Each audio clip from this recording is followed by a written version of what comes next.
بسم اللہ الرحمن الرحیم۔ شروع کرتا ہوں اللہ کے نام سے جو بڑے مہربان نہایت رحم والے ہیں۔ بسم اللہ قرآن کی ایک آیت ہے۔ اس پر تمام اہل اسلام کا اتفاق ہے کہ بسم اللہ الرحمن الرحیم قرآن میں سورہ نمل کا جز ہے، اور اس پر بھی اتفاق ہے کہ سوائے سورہ توبہ کے ہر سورت کے شروع میں بسم اللہ لکھی جاتی ہے۔ اس میں ائمہ مجتہدین کا اختلاف ہے کہ بسم اللہ سورہ فاتحہ کا یا تمام صورتوں کا جز ہے یا نہیں۔ امام اعظم ابو حنیفہ رحمۃ اللہ علیہ کا مسلک یہ ہے کہ بسم اللہ جز سورہ نمل کے اور کسی صورت کا جز نہیں، بلکہ ایک مستقل آیت ہے جو ہر صورت کے شروع میں دو صورتوں کے درمیان فصل اور امتیاز ظاہر کرنے کے لیے نازل ہوئی ہے۔ تلاوت قرآن اور ہر مہم کام کو بسم اللہ سے شروع کرنے کا حکم۔ اہل جاہلیت کی عادت تھی کہ اپنے کاموں کو بتوں کے نام سے شروع کیا کرتے تھے۔ اس رسم جاہلیت کو مٹانے کے لیے قرآن کی سب سے پہلی آیت جو جبریل امین لے کر آئے، اس میں قرآن کو اللہ کے نام سے شروع کرنے کا حکم دیا گیا۔ اقرأ بسم ربک۔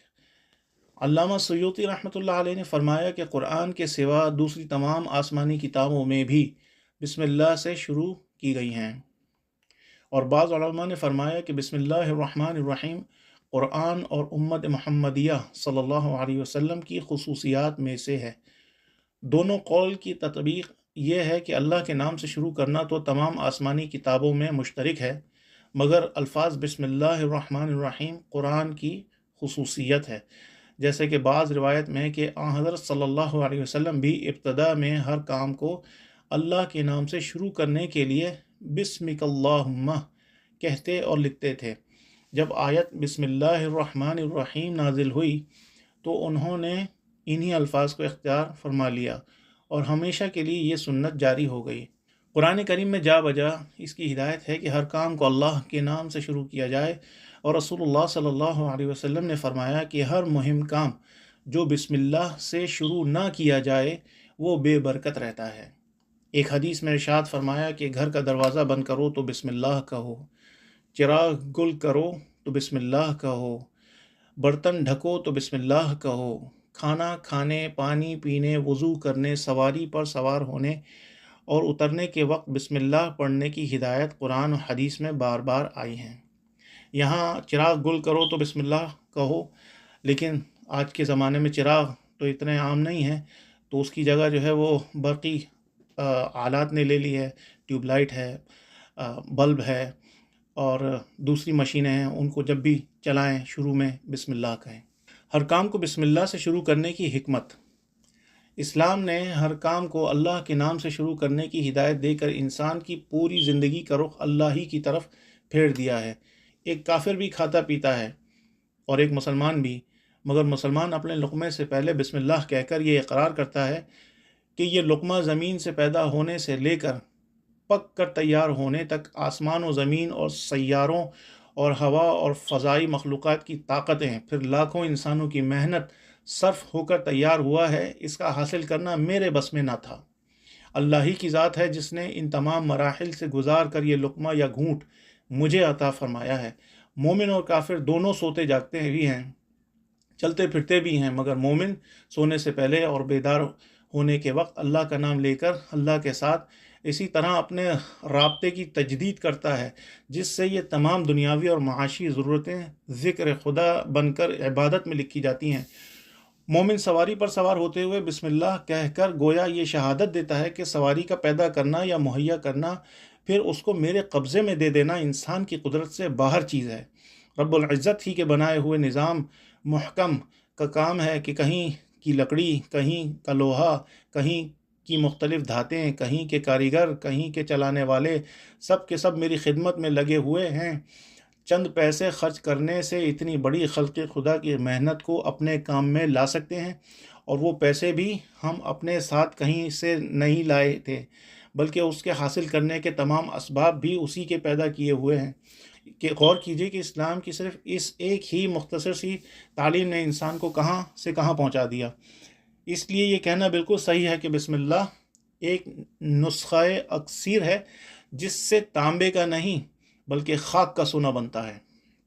فللہ الحمد علی الدین الاسلام والتعلیمات۔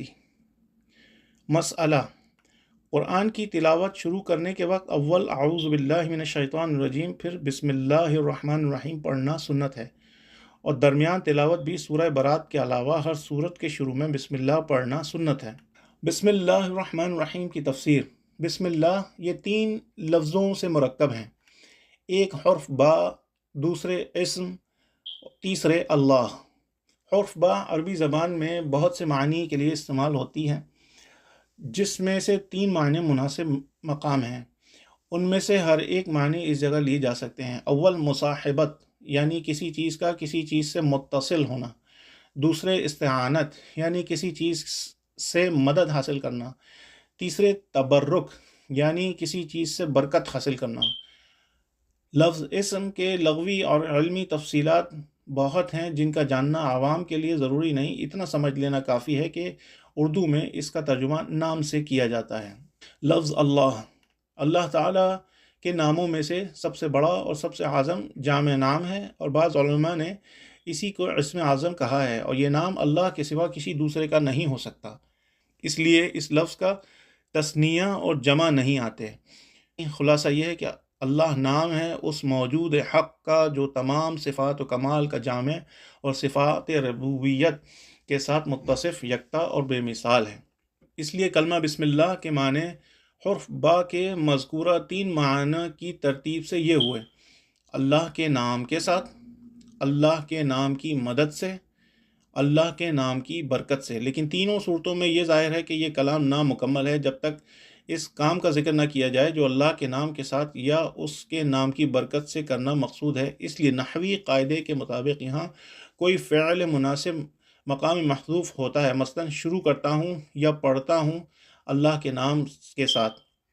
الرحمن الرحیم، یہ دونوں اللہ تعالیٰ کی صفات ہیں۔ رحمان کے معنی عام الرحمہ اور رحیم کے معنی تام الرحمہ کے ہیں۔ عام الرحمہ سے مطلب یہ ہے کہ وہ ذات جس کی رحمت سارے عالم اور ساری کائنات اور جو کچھ اب تک پیدا ہوا ہے اور جو کچھ ہوگا سب پر حاوی اور شامل ہے، اور تام الرحمہ کا مطلب یہ ہے کہ اس کی رحمت مکمل اور کامل ہے۔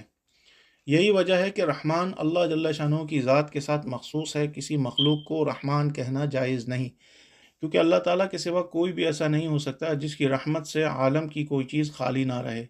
اسی لیے جس طرح لفظ اللہ کا جمع اور تثنیہ نہیں آتا، رحمان کا بھی جمع اور تثنیہ نہیں آتا، کیونکہ وہ ایک ہی ذات پاک کے ساتھ مخصوص ہے، دوسرے اور تیسرے کا وہاں احتمال ہی نہیں۔ تفسیر قرطبی: بخلاف لفظ رحیم کے کہ اس کے معنی میں کوئی ایسی چیز نہیں جس کا پایا جانا مخلوق میں ناممکن ہو، کیونکہ یہ ہو سکتا ہے کہ کوئی شخص کسی شخص سے پوری رحمت کا معاملہ کرے، اسی لیے لفظ رحیم انسان کے لیے بھی بولا جا سکتا ہے۔ قرآن کریم میں رسول اللہ صلی اللہ علیہ وسلم کے لیے بھی یہ لفظ استعمال فرمایا ہے، بالمؤمنین رؤوف الرحیم۔ مسئلہ: اس سے یہ بھی معلوم ہو گیا کہ آج کل عبد الرحمن، فضل الرحمن وغیرہ ناموں میں تخفیف کر کے رحمان کہتے ہیں اور اس شخص کو اس لفظ سے خطاب کرتے ہیں، یہ ناجائز اور گناہ ہے۔ حکمت: بسم اللہ میں اللہ تعالیٰ کے اس اسماء الحسنہ اور صفات کمال میں سے صرف 2 صفتیں ذکر کی گئی ہیں، اور وہ دونوں لفظ رحمت سے مشتق ہیں اور وسعت رحمت اور کمال رحمت پر دلالت کرنے والی ہیں۔ اس میں اشارہ اس بات کی طرف بھی ہے کہ تخلیق عالم اور اسلام اور آسمان اور زمین اور تمام کائنات کے پیدا کرنے اور ان کو پالنے وغیرہ کا منشا اللہ تعالیٰ کی صفت رحمت ہے، نہ اس کو ان چیزوں کی خود کوئی ضرورت تھی، نہ کوئی دوسرا ان چیزوں کے پیدا کرنے پر مجبور کرنے والا تھا، صرف اسی کی رحمت کے تقاضے سے یہ ساری چیزیں اور ان کی پرورش کے سارے انتظامات وجود میں ہیں۔ مسئلہ تعوذ: تعوذ کے معنی ہیں اعوذ باللہ من الشیطان الرجیم، پڑھنا۔ قرآن کریم میں ارشاد ہے کہ فَإِذَا قَرَأْتَ الْقُرْآنَ فَاسْتَعِذْ بِاللَّهِ مِنَ الشَّيْطَانِ الرَّجِيمِ، یعنی جب تم قرآن کی تلاوت کرو تو اللہ سے پناہ مانگو شیطان مردود کے شر سے۔ قراءت قرآن سے پہلے تعوذ پڑھنا باجماع امت سنت ہے، خواہ تلاوت نماز کے اندر ہو یا خارج نماز۔ تعوذ پڑھنا تلاوت قرآن کے ساتھ مخصوص ہے، علاوہ تلاوت کے دوسرے کاموں کے شروع میں صرف بسم اللہ پڑھی جائے تعوذ مسنون نہیں۔ جب قرآن شریف کی تلاوت کی جائے اور اس وقت اعوذ باللہ اور بسم اللہ دونوں پڑھی جائیں، درمیان تلاوت میں جب ایک سورت ختم ہو کر دوسری سورت شروع ہو تو سورہ برات کے علاوہ ہر سورت کے شروع میں مکرر بسم اللہ پڑھی جائے، اعوذ باللہ نہیں پڑھی جائے۔ اور سورہ برات اگر درمیان میں تلاوت میں آ جائے تو اس پر بسم اللہ نہ پڑھے، اور اگر قرآن کی تلاوت سورہ برات ہی سے شروع کر رہا ہے تو اس کے شروع میں اعوذ باللہ اور بسم اللہ پڑھنا چاہیے۔ احکام بسم اللہ۔ بسم اللہ الرحمن الرحیم قرآن مجید کی سورہ نمل میں آیت کا جز ہے اور ہر دو صورتوں کے درمیان مستقل آیت ہے، اس لیے اس کا احترام قرآن مجید کی ہر طرح واجب ہے۔ اس کو بے وضو ہاتھ لگانا جائز نہیں، اور جنابت یا حیض یا نفاس کی حالت میں اس کو بطور تلاوت پڑھنا بھی پاک ہونے سے پہلے جائز نہیں۔ ہاں کسی کام کے شروع میں جیسے کھانے پینے سے اور پہلے بطور دعا پڑھنا ہر حال میں جائز ہے۔ مسئلہ: پہلی رکعت کے شروع میں اعوذ باللہ کے بعد بسم اللہ پڑھنا مسنون ہے، البتہ اس میں اختلاف ہے کہ آواز سے پڑھا جائے یا آہستہ۔ امام اعظم ابو حنیفہ رحمۃ اللہ اور بہت سے دوسرے ائمہ آہستہ پڑھنے کو ترجیح دیتے ہیں۔ پہلی رکعت کے بعد دوسری رکعتوں کے شروع میں بھی بسم اللہ پڑھنا چاہیے۔ پہلی رکعت کے بعد دوسری رکعتوں کے شروع میں بھی بسم اللہ پڑھنی چاہیے۔ اس کے مسنون ہونے پر سب کا اتفاق ہے، اور بعض روایت میں ہر رکعت کے شروع میں بسم اللہ پڑھنے کو واجب کہا گیا ہے۔ مسئلہ: نماز میں سورہ فاتحہ کے بعد سورہ شروع کرنے سے پہلے بسم اللہ نہیں پڑھنا چاہیے۔ نماز میں سورہ فاتحہ کے بعد سورت شروع کرنے سے پہلے بسم اللہ نہیں پڑھنا چاہیے، خواہ جہری ہو یا سری۔ نبی کریم صلی اللہ علیہ وسلم اور خلفائے راشدین رضوان اللہ علیہم اجمعین سے ثابت نہیں ہے۔ اسی کو امام اعظم رحمۃ اللہ علیہ اور امام ابو یوسف رحمۃ اللہ علیہ کا قول لکھا ہے اور اس کو ترجیح دی گئی ہے، مگر امام محمد رحمۃ اللہ علیہ کا قول یہ ہے کہ سری نمازوں میں پڑھنا بہتر ہے۔ بعض روایت میں یہ قول ابو حنیفہ رحمۃ اللہ علیہ کی طرف بھی منسوخ کیا گیا ہے، اور شامی نے بعض فقہا سے اس کی ترجیح بھی نقل کی ہے، اور بہشتی زیور میں بھی اسی کو اختیار کیا گیا ہے، اور اس پر سب کا اتفاق ہے کہ کوئی پڑھ لے تو مکروہ نہیں۔ اللہ تعالیٰ عمل کی توفیق عطا فرمائے۔ وصلی اللہ تعالیٰ علی خیر خلقہ سیدنا محمد وعلی آلہ وصحبہ اجمعین۔ سبحان ربک رب العزۃ عما یصفون وسلام علی المرسلین والحمد للہ رب العالمین۔